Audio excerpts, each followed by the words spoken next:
أهلا بكم من جديد. تركنا الشوط الأول ينتهي إذا بتقدم منتخب مصر بهدف دون مقابل مع تألق كبير لكل نجوم المنتخب المصري بما فيهم مصطفى شوبير. مصر بتعمليها ازاي؟ عزيزي المشاهد، بطل العالم لابس أحمر وأسود.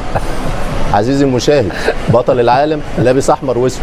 يا سلام على الشخصية، يا سلام على البداية القوية، يا سلام على الشوط النموذجي لمنتخب بدون خوف ولا ميسي ولا في دماغنا. حاسس تاخد لك كوع من كلاودي لوبيز. احنا ما بنخافش من حاجه. تاخد لك كوع. عشان كده باين الشخصيه في اللعيبه وازاي تلعب كوره بشخصيه وبشخصيتنا. فاعتقد الهدف برضو ادانا ثقه اعلى وروح اعلى ومتارجتين نقاط الضعف بتاعه المنتخب الارجنتيني، وخاصه في الكرات الثابته. كابتن محمد في الكرات العرضيه على طول مارتينيز نقطه ضعفه فين؟ في الكرات العرضيه. راح له ياسر ارتقاء ولا اروع، معموله كويس من مروان.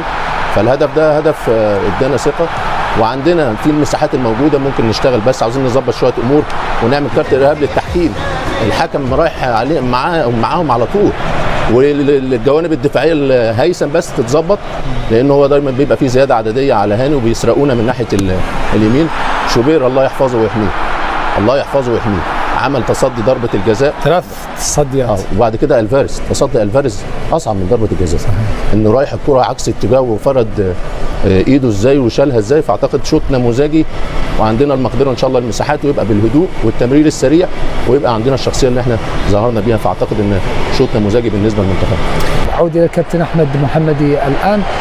قبل المباراه ذكرنا اهميه حارس المرمى في كأس العالم في هذه الأدوار المتقدمة، وكنا نتحدث عن مارتينيز وعن شوبير كان حاسما بشكل كبير في إنهاء الشوط الأول بشباك نظيفة المنتخب مصر. وكان لي النصيب الأكبر في الشوط الأول يا محمد. يمكن تصديات رائعة بخلاف ضربة الجزاء، تقابل أفضل لاعبي العالم تصدى ضربة الجزاء، ولكن تصدي ماكليستر بضربة الرأس يعني قريب جدا منه، ولكن ردة فعل الرياكشن من مصطفى رائع.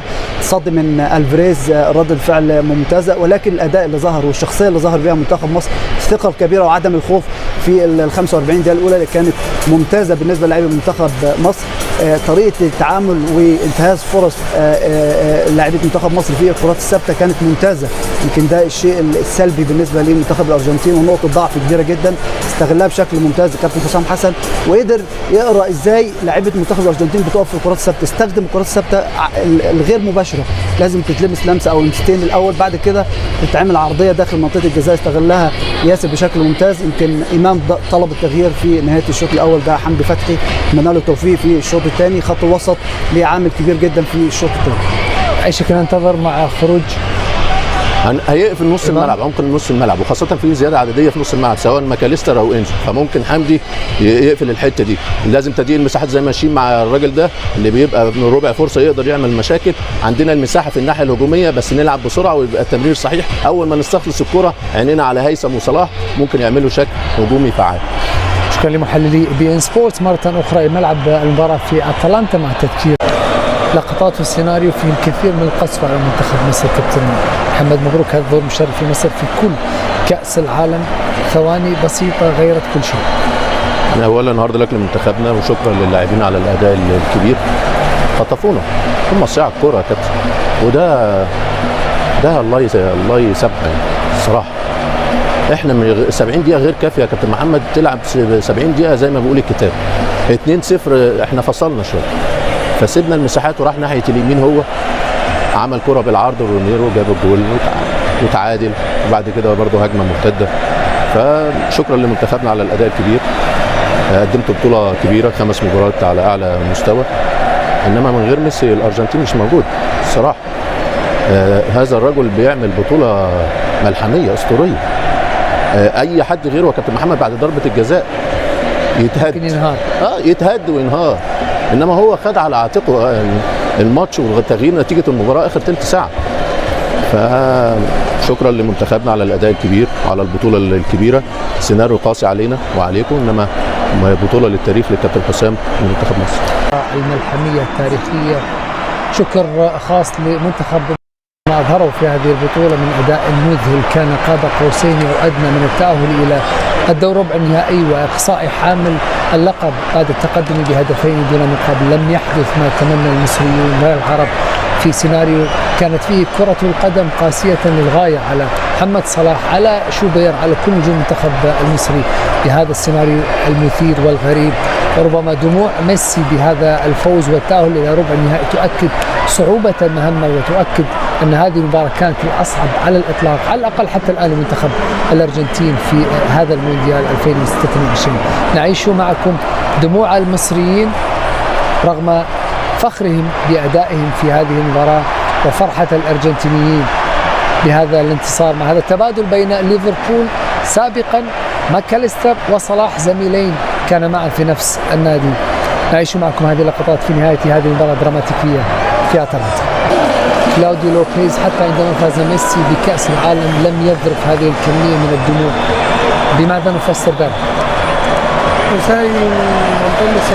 هنالك الكثير من المشاعر في داخله تجعله أن يظهر هكذا ويذرف الدموع. الطريقة التي فاز بها والطريقة التي لعب بها والمشاكل الشخصية التي يعرفها البعض فيما يتعلق بوالده والذي لا يمر بأفضل أحواله فيما يتعلق بالحالة الصحية. ربما تجمعت الكثير من الأشياء والمشاعر، وكذلك ربما يجب أن أحتاج إلى أن أهنئ المنتخب المصري. أتحدث عن نفسي للجهد الذي بذله. ليس من السهل أن تلعب أمام بطل العالم بالطريقة التي لعبوا بها المنتخب المصري، وكذلك أن يقدموا ما قدموه.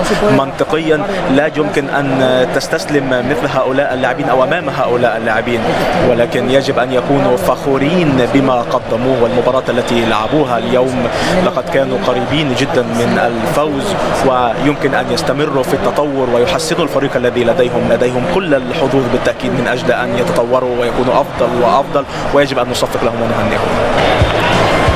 كابتن أحمد محمدي، ما الذي يمكن أن يقال بعد هذا السيناريو الغريب مثير لهذه المباراة التي تؤكد مرة أخرى أنك أمام منتخبات كبيرة لا يمكن أن تخطئ، وأن التفاصيل صغيرة مرة أخرى في كأس العالم تغير كل شيء؟ وأولا محمد الهارد لك لمنتخب مصر، يمكن أداء تاريخي، وما أعتقدش إن في منتخب خرج أمام بطل العالم بالطريقة القاسية اللي خرج بها منتخب مصر اليوم. ولكن شكرا لكل اللاعبين، شكرا للكابتن حسام حسن بالاداء المشرف والتطور الكبير لمنتخب مصر في كاس العالم. اكيد يمكن بعض الامور السلبيه في اخر 15 دقيقه في المباراه هو درس لكل اللاعبين ودرس للكابتن حسام كبير جدا امام منتخب بيملك اعظم لاعب في العالم وهو ميسي. ده الفروقات اللي ظهرت في المباراه. يمكن اغلاق المساحات على ميسي في 75 دقيقه الاولى، وان هو يروح ناحيه اليمين عشان يلاقي مساحات، ده بيبين لك الاداء الكبير اللي ظهر عليه منتخب مصر في المباراه. ولكن زي ما ذكرت يمكن اداء تاريخي لمنتخب مصر ولاعبي منتخب مصر. يمكن الهزيمه قاسيه، الطريقه اللي احنا خسرنا بيها في مباراه اليوم هي قاسيه على اي لاعب، على اي مشجع، ولكن هو خروج مشرف. كابتن محمد ذكر قبل المباراه انت ممكن تخسر مباراه، ولكن الطريقه اللي بتخسر بيها هي دي اعظم طريقه ممكن تخسر بيها امام بطل العالم. فشكرا لكل اللاعبين وشكرا لكابتن حسام، عيشتونا لحظات ممتازه بما فيها مباراه اليوم، رغم ان اخر 20 دقيقه في المباراه كانت قاسيه علينا جميعا. أرقام مذهلة لميسي الذي حمل على الأعناق، مباراة تاسعة على التوالي في المونديال يسجل فيها. منتخب الأرجنتين يفوز على المنتخب الأفريقي للمرة التاسعة من أصل 9 مباريات واجه فيها منتخبات أفريقية على مستوى كأس العالم، ومباراة 11 على التوالي يسجل فيها منتخب الأرجنتين هدفين وأكثر في كأس العالم. رغم كل هذه الأرقام المذهلة لميسي والأرجنتين، يبقى ما قدمه منتخب مصر في هذه المباراة جديرا بالاحترام والتقدير والاعتزاز من كل من شاهد هذه المباراة. كل التحية لكتيبة كابتن حسام حسن، والقادم أفضل بإذن الله تعالى. مزيد بعد فاصل قصير.